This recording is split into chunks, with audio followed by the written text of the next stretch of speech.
Hey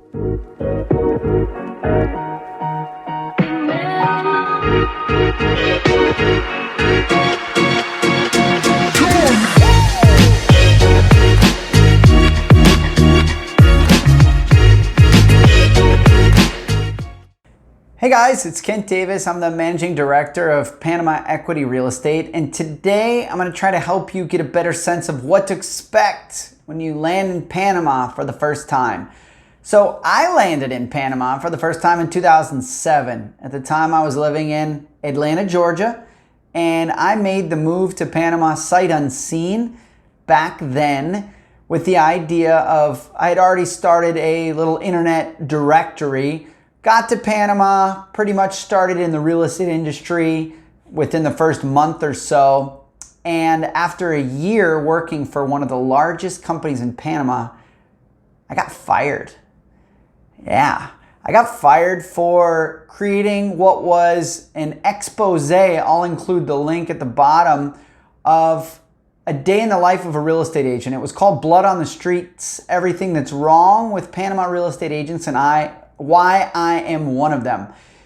And that was 2008, and not a lot has changed. So the idea today is to give you guys an expectation and really help manage expectations when you come to Panama because, hey, it's a different country and people operate a little bit differently here. Not to say they're doing it wrong, not to say they're doing it right, but it's cultural eccentricities, both on the business and professional side. So, okay, let's get started. Obviously, I'm a real estate agent, so we will talk about in a real estate context. When you're looking online at properties, it's very possible that you will see the same property listed 10 different times with 10 different prices. Why? Here's why. Exclusive listings are not that common. They're getting to be a bit more common with the advent of the MLS or multiple listing service. However, the MLS is still in its infancy. So that means that let's say you're a seller. You're looking to sell your property. You don't just list with one agent. You list with every agent you want to. So you're calling up your friends. Hey, I got a property for sale. Some of those friends who are agents will come over with a cell phone camera. Some of them will come over with what looks like one of those disposable cameras. Some will hire a professional photographer. If you visit our site, you'll get a sense of where we fall on that spectrum. But the point is that oftentimes properties are listed by multiple agents. Well, 3 months later, 4 months later, if that property doesn't sell, then you might have 10 instances of that same property published. Why? Well, sometimes other agents copy agents' listings, publish them as their own. Sometimes agents don't update the price on the actual listing, but rather republish. Some agents even use the old bait and switch technique where they'll leave a property up just to get the phone calls and say, oh gosh, sorry, that one's no longer for sale, but have I got a deal for you? So yeah, that happens. Be ready for it. Next thing you're going to want to do if you're going to inquire on a property is to make sure that all commissions and taxes are already included. Sometimes sellers will try to get by and say, oh no, I'll just sell you the corporation, change the board, whatever. They are avoiding paying taxes in that sense, and you do not want to get stuck with the bill. So just as they say, cover your sixes. Make sure you're checking behind and everywhere, up, down, left, right. Obviously, if you get with a good agent, well, you're in good hands. So let's talk about agents for a second. How can you tell if you've got a good agent? Well, if you're on the buyer's side, you can ask them a couple questions. First of all, how many deals have you closed in the last 6 months? Maybe you can say, hey, the property's listed on your site. Is that pretty much only what I can choose from? If they don't immediately say, no, there are plenty of other listings available, what are you looking for? That means they're going to try to steer you towards a scenario where they are double agent. They're representing the seller and the buyer. Now, that will happen. That happens in our company as far as the seller's agent also being the buyer's agent. It is a little tricky. One way as a company we mitigate that is All of my sales team know that they never ask a seller their bottom line. If a seller starts to say, I just need to get minimum, we say, whoa, whoa, no. Don't tell us, because we want to be able to present offers in good faith, negotiate in good faith, and try to stay completely neutral. That's very different from other markets where you have a buyer's agent and a seller's agent. It happens in Panama. As far as agents, other ways to vet them, there's a lot of, we call it herding cats. There's a lot of chaos that happens in these deals, both from a initial vetting standpoint, from a negotiating standpoint, from a contract standpoint, and then following through and getting the deal closed standpoint. There are all these different stages in the game where you want an agent who is, number one, super organized. Do they call you back when they say they're going to call back? Do they answer all the questions you asked, or just a handful of the questions you asked? What is their attention to detail? How do you get a sense of people's attention to detail? Obviously, looking at their website. Are things formatted properly? Are there a lot of mistakes? What do their emails look like? What do they address when they're talking to you on the phone? You want somebody who is paying attention to details for you, because they're going to be the ones to double check the public registry when you're interested in a property to make sure that, for example, the size on the listing is actually the size in the public registry, because that doesn't always happen.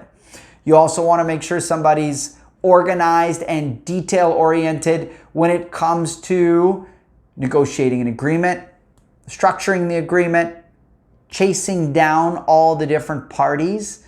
You need a hustler in this country. You need somebody that's going to be going after the banks, going after the other lawyer, going after the government to make sure stuff gets going and moving forward. Because, as they say, a squeaky wheel gets the grease, and you want an agent who's going to be very squeaky. So what else do you need to expect, be prepared for?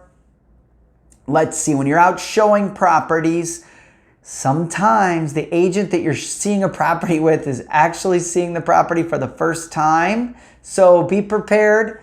They are not always as prepared as they should be. You're going to want to make sure your agent has all the important details while you're showing the property. There's really no way to pre-screen that other than what I talked about earlier. Punctuality is hit or miss in Panama. It is what it is. Some cultures have no problem being late. Other cultures, like the culture I'm from, usually show up 5 minutes early. But hey, who's right? Just getting you guys ready for what to expect. So when you present an offer, again, make sure that the seller is covering all the costs they should be, which is the cost of their attorney, the cost of the transfer and capital gains taxes, and the seller pays the commission in Panama. So if you have a buyer saying, hey, I'm going to have to charge you 5-6%, which is standard commission in Panama, you say, whoa, whoa, whoa, but I thought the seller pays that. For larger deals, sometimes the commission is paid separately to keep that out of the transaction cost, because transaction cost is taxed at a 5% rate based on the value of the property. And since the commission is included anyway, that's details that aren't necessary per se. So what else do you need to be ready for? Well, in the actual contract, you need somebody that's going to make sure that all the I's are dotted, all the T's are crossed. You want a master follow-up-er. In our company, it's follow up, follow through, follow back. And you might not get that everywhere else. So just be prepared that you might have to do the follow-up. You might have to be the one pushing the buttons and advancing the ball down the court. As far as the closing process, it's a little different in Panama. The 10%, which is typical down payment, goes directly to the seller. In the case of the developer, it could be as much as 30% down. And then the balance is paid through a couple different instruments. It's either going to be a cashier's check that gets held at the notary, or the more common is an irrevocable letter of credit from the bank, or irrevocable letter of payment. So what that is, you're the buyer and you are buying a property for $200,000. You've already given 20 grand to the seller when you sign the promise to purchase agreement. So that 80 or 90%, which is 180,000, gets frozen in your bank. Your bank issues a letter, "Dear Mr. Seller, we have 180,000 of this person's money that's yours as soon as you can show us that our client, the buyer, now owns the property." So you deliver that to the seller. The seller then furnishes all their due diligence documents, which shows that everything's been paid at the government with the taxes, public registry, taxes, homeowners association, and there is no outstanding water bill. So you get those good standing certificates, and then the seller actually transfers you the property before the seller has gotten completely paid, because they have this instrument that has been in use for 40, 50 years. It's essentially an escrow letter, but a little bit different. But yeah, the bank basically acts as escrow, although they don't have the execution power to say, stop the deal. They just emit the payment once the seller can show them that their buyer client, the bank's client, you, now own the property. Seller comes, picks up his check, voila. So possession is usually negotiated either based on the delivery of that letter or in most cases the liquidation of that letter, meaning the seller has gotten paid. Golly, what else can I tell you? I mean, Panama's a great place.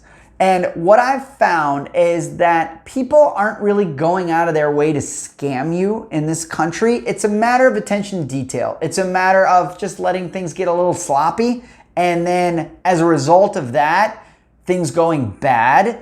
If you are on top of it and whoever you have working for you is on top of it, you should be good to go. So if you like what you saw, please subscribe, please like, please share.